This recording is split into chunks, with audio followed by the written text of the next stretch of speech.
Alright lads, welcome back to another War Thunder vehicle review. Today we're taking a look at quite an old vehicle, and a tank that I've previously done a review on. But in the latest update Danger Zone, this tank, or tank should I say, got a new upgraded round. The tanks I'm talking about of course are the Stridsvärden 122A and B.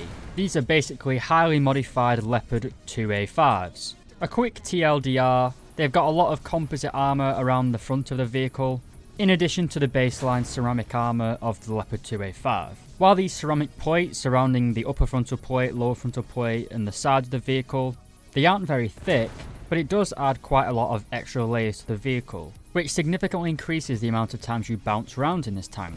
This has led the Stridsvärden 122s to become probably one of the tankiest tanks in the game, if that makes sense. They're more survivable than the Leopard 2A5 and A6s. The downside though was that they had a rather mediocre round, at least compared to the other Leopard tanks in game. That has all changed in the latest update, and they've now got the same shell that is found on the CV90-120, the Slipperbdrbdr M95. As you can tell, I'm fluent in Swedish. Without spoiling the rest of the review, basically, this tank now has a gun capable of penetrating nearly 600mm of armour, in combination with the great mobility and survivability. So that begs the question, is this tank now the best tank in the game at top tier? Well, let's start with the basics. The SDRV 122A and B are both battle rating 11.0 and located in the 7th rank of the Swedish tech tree. From here on in I'm going to be focusing on the B PLSS version, as it is technically the top tier Swedish vehicle. It costs you 1,060,000 silver lines to purchase it, after unlocking it for 390,000 research points. Being a tech tree vehicle, it is obviously going to be quite expensive to put it in your lineup, 300,000 silver lines to be precise. And for the expert in ace qualification, it's 1,060,000 silver lions for the expert and 2,100 golden eagles for the ace. So lads, are the days of Leopard 2A6 and T80B VM supremacy over? Well, that's a very good question, and if you want to know the answer to that, you'll have to stick around for the rest of the video.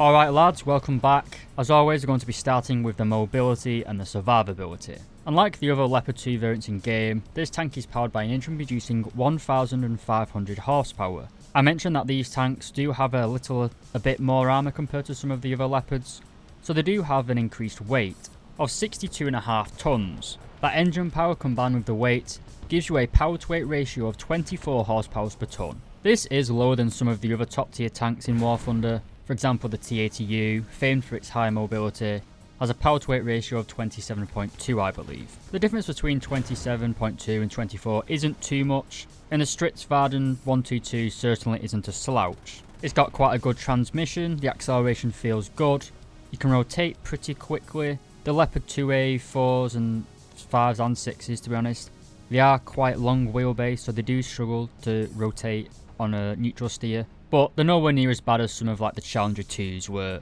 it's like trying to turn a bloody battle cruiser. Anyway, the tank is still fast. It can reach a top speed of 69 km per hour going forwards and 32 km per hour in reverse, making it very flexible on the battlefield. There's no real criticisms of the mobility here, to be honest. Like all modern NATO tanks that have been upgraded since the 1980s, they are getting a little bit heavy. That doesn't really matter in War Thunder, but in real life, obviously, if you try to cross a bridge designed for cars in a 60-ton tank, it's not really going to go well. Also airlift and sea lift capabilities. But again, I'm getting sidetracked, and that doesn't matter in War Thunder, it's just my inner military artist coming out. Anyway, onto the armour protection.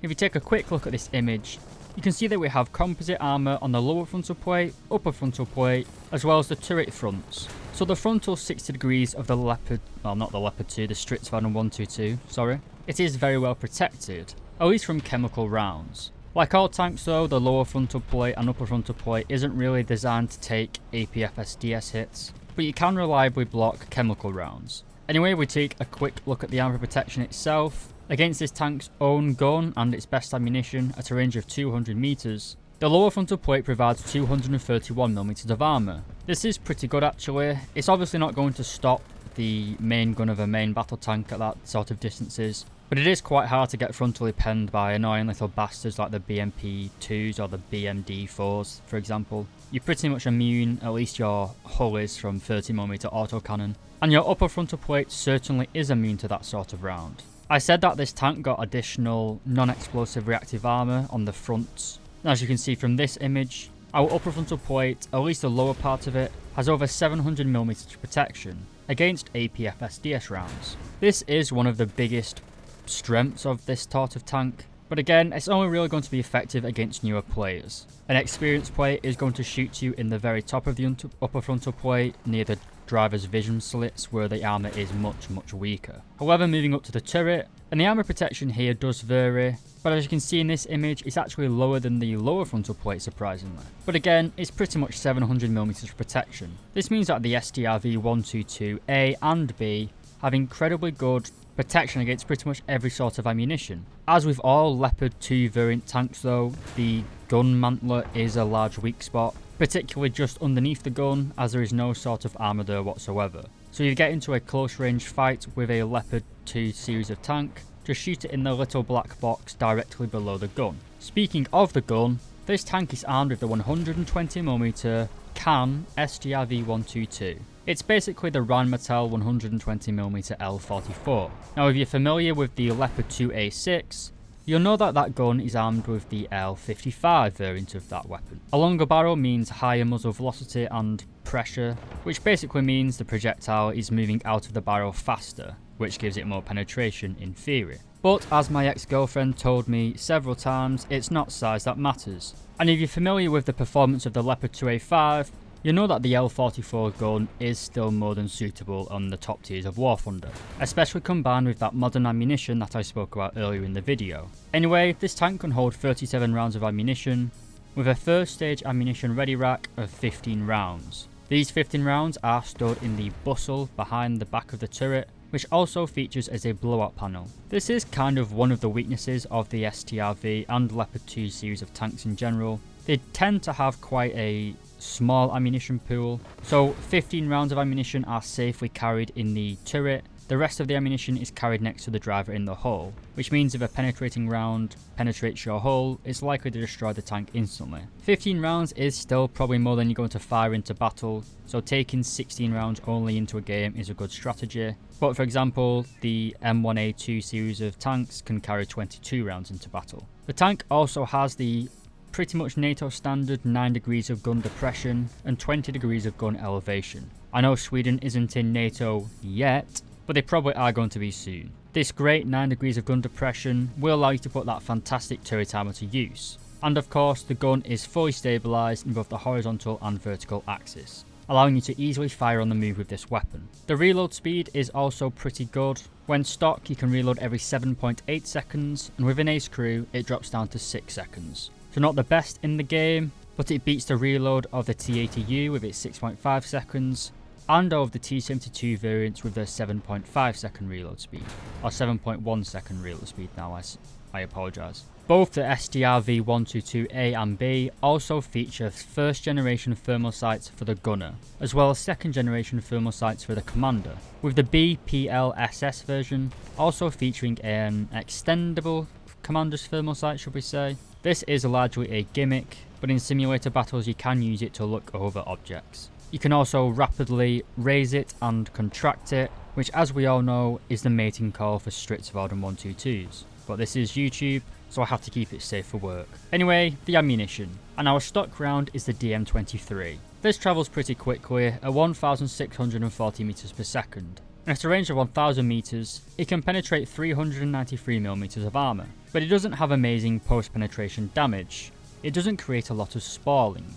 Luckily, you unlock the DM33 shell pretty quickly. This travels at the same muzzle velocity, but at a range of 1000 meters, it penetrates 461mm of armor, and it also has much better spalling. So you have more penetration, as well as better post-penetration damage. So you're getting the best of both worlds. We then uniquely for the Swedish tech tree, get a modern high explosive round. This acts similar to the Russian high explosive shells, It contains quite a large amount of explosive filler, 3.5 kilos to be exact, and can penetrate 36mm of armour. You could try and run this as a meme setup and just shoot the commander's hatches of tanks, which is pretty fun and trolly, but it isn't a reliable way to get kills in War Thunder. And finally, as I spoke about earlier, we have the Slurperburger M95, that fluent Swedish skills coming in handy once again. This travels a little bit faster at 1705 meters per second, and at a range of 1000 meters, it will penetrate 565mm of armour. Like the DM33, it also has very good spalling characteristics, giving you fantastic one-shot kill potential. Well, that's it for the stats, but as you can see, we have pretty decent mobility, an armour advantage, firepower that is at least on par with the big boys in War Thunder, and seemingly no real downside to this tank. Even the Swedish top tier lineup is good. You have several Leopard 2 A5 variants, such as the tank I've just reviewed, as well as one of the best anti-aircraft systems at top tier, several fantastic light tanks, such as the CV9120, you've got the Apaches for close air support, and you've even got the Viggen for air supremacy. So I would say that this tank and this lineup is probably one of the strongest in War Thunder at the minute. While it doesn't have the depth of the Soviet tech tree, I'd say that it is certainly on par with the German, at least in terms of sheer performance. The SDR V122s are fun to play, they've got better survivability than the already fantastic Leopard 2A5s, and with this new ammunition type, they pretty much have the same firepower of the Leopard 2A6, while you still will need to aim for weak spots, but that can be said for the Leopard 2A6's gun. And because there aren't that many vehicles in the Swedish tech tree, it's probably one of the quickest ways to actually get up to top tier vehicles. Grinding all through the German tech tree just for a Leopard will take a lot longer than just grinding through the Swedish tech tree. So at the end of this video, I can't really tell you what is best for top tier. It's a personal choice really. Some people like to play fast, some like to play it slow, and some don't like top tier War Thunder battles whatsoever. I strangely fall a little bit into each of these three choices. Oh, I have thought of one weakness. Sweden doesn't really have a great rank 6 premium, but with the rate that Gaijin has been adding premiums in recent updates, I'm sure there'll soon be an overpriced Swedish vehicle in War Thunder. Anyway lads, I hope you enjoyed this review. Hopefully it was a good blend of facts and comedy. If you did like it, please do consider leaving a like and subscribing. And if you really loved it, consider becoming a channel member, like Joseph Metcalf, who is my newest member, as well as T, Biff Webster, Tomato Salad, Daboa LX, Just Someone, Destroyer 1805, Dr. Bob, Tans, William Tessier, and Lola Alfonsi. Some of those guys have been members for nearly years, so from the bottom of my heart, thank you very much lads. Finally, once again, thank you very much for watching.